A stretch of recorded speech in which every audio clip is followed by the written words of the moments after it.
Students, आज हम continue करने जा रहे हैं मल्टी सेलुलर ऑर्गेनाइजेशन।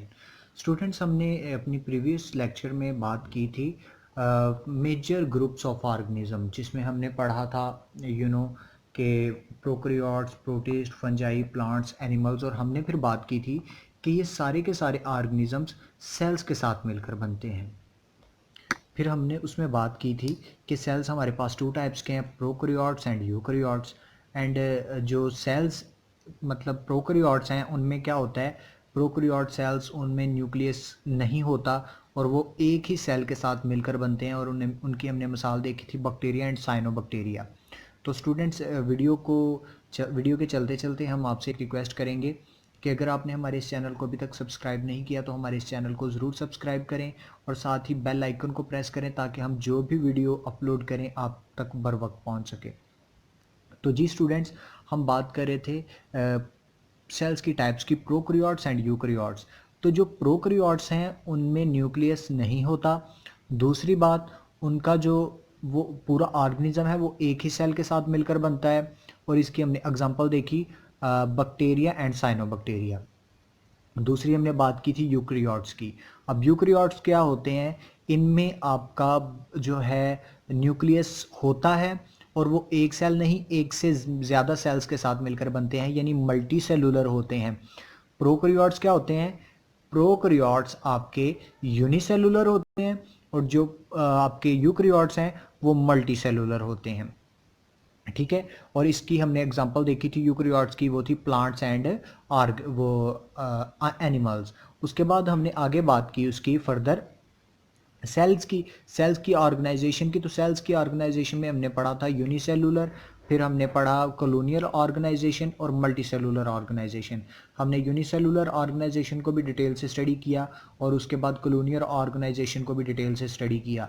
पीछे रह गई थी हमारी मल्टी सेलुलर ऑर्गेनाइजेशन, तो उसमें भी मैंने आपको हल्का सा जो है वो उसका इंट्रोडक्शन तो दे दिया था कि मल्टी सेलुलर ऑर्गेनाइजेशन का मतलब है कि सेल जो है ऑर्गेनिज्म ज़्यादा सेल्स के साथ मिलकर बनता है। तो हम देख लेते हैं सेल्स क्या करते हैं। सेल्स मिलते हैं, टिश्यूज़ बनाते हैं, टिश्यूज़ क्या करते हैं, आर्गन्स बनाते हैं, आर्गन्स ऑर्गन सिस्टम बनाते हैं, और देन जाके आपका ऑर्गेनिज्म बनता है। ये मल्टी सेलुलर ऑर्गेनाइजेशन है।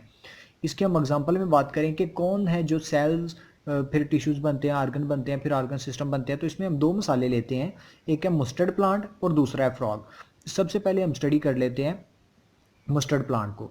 तो मस्टर्ड प्लांट की हम बात करें तो मस्टर्ड प्लांट में जो इसका मस्टर्ड प्लांट का जो साइंटिफिक नेम है, scientific name of mustard plant जो है वो है Brassica campestris. Scientific name of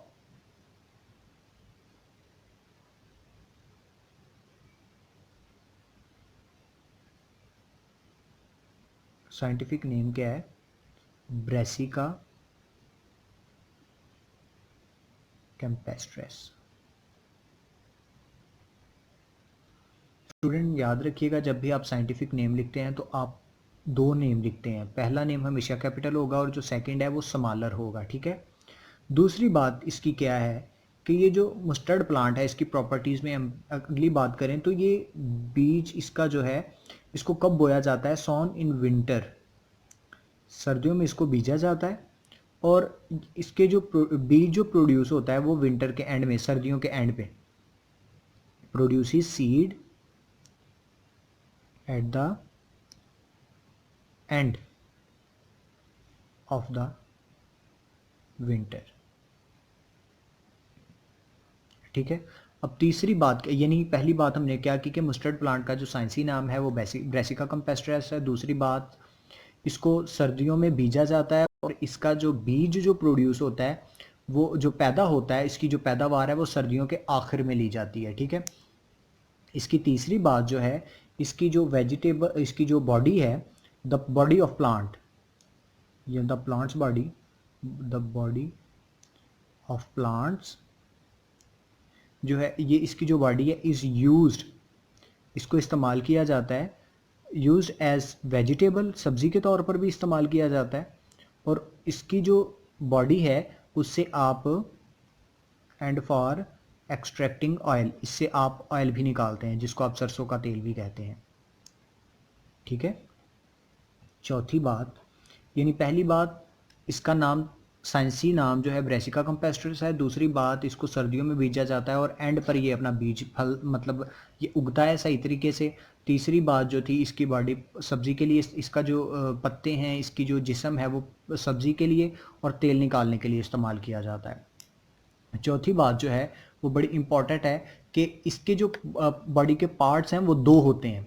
plants की बॉडी जो है इसको दो ग्रुप्स में तकसीम किया गया है, ठीक है। Plants body consist of two groups, दो ग्रुप्स में इसको डिवाइड किया गया है। पहला क्या है, वेजिटेटिव पार्ट,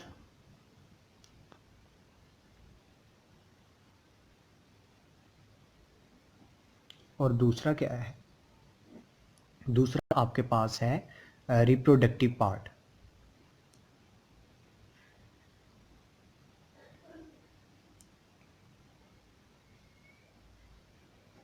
अच्छा, पहले हम स्टडी कर लेते हैं वेजिटेटिव पार्ट को। अच्छा, वेजिटेटिव पार्ट में कौन कौन सी चीज़ें आती हैं, roots, stems, branches and leaves, यानी जड़, तना, शाखें एंड पत्ते, ये सारे वेजिटेटिव पार्ट्स हैं। वेजिटेटिव पार्ट्स का मतलब ये है कि ये सेक्सुअल रिप्रोडक्शन में टेक पार्ट नहीं करते। लिख लेते हैं, do not take part in sexual reproduction. अच्छा, अब आगे आ जाते हैं रिप्रोडक्टिव पार्ट। रिप्रोडक्टिव पार्ट में आपके क्या आ जाते हैं, फ्लावर्स। फ्लावर्स क्यों, क्योंकि flowers take part in sexual reproduction, क्योंकि ये सेक्सुअल रिप्रोडक्शन में हिस्सा लेते हैं, इसलिए ये रिप्रोडक्टिव पार्ट है। यानी इसका मतलब है, फिर वेजिटेटिव पार्ट का मतलब क्या हो गया, वेजिटेटिव पार्ट का मतलब ये है कि ये सेक्सुअल रिप्रोडक्शन में हिस्सा नहीं लेते। अब रिप्रोडक्टिव पार्ट का मतलब क्या हो गया, जो सेक्सुअल रिप्रोडक्शन में हिस्सा लेते हैं। वेजिटेटिव पार्ट यानी जो सेक्सुअल रिप्रोडक्शन में हिस्सा नहीं लेते, रिप्रोडक्टिव पार्ट यानी जो सेक्सुअल रिप्रोडक्शन में हिस्सा लेते हैं। अब वेजिटेटिव पार्ट कौन से हैं, root, stem, branches and leaves, ये सेक्सुअल रिप्रोडक्शन में हिस्सा नहीं लेते। अब रिप्रोडक्टिव पार्ट कौन सा है, फ्लावर्स, ये सेक्सुअल रिप्रोडक्शन में हिस्सा लेते हैं। अब नेक्स्ट हमारा टॉपिक है फ्रॉग। जी स्टूडेंट्स, फ्रॉग यानी जो मेंढक है, इसको उर्दू में मेंढक भी कहते हैं। इसका जो, ये भी आपका मल्टीसेलुलर ऑर्गेनिज्म है, ये भी मल्टीसेलुलर ऑर्गेनाइजेशन है। तो इसका जो साइंटिफिक नेम है, scientific name of frog is Rana tigrina. जैसे कि मैंने आपको बताया था कि दो नाम लिखे जाते हैं, ठीक है। तो पहला कैपिटल और दूसरा स्मॉल, तो आप देख रहे हैं कि मैंने भी वही काम किया है। दूसरी बात यह है कि ये मल्टीसेलुलर ऑर्गेनाइजेशन शो करता है, लिख लेते हैं, shows multicellular organisation.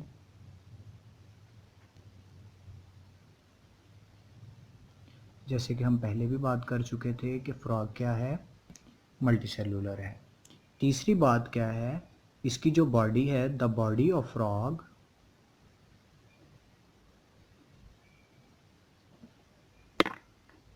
Is made up of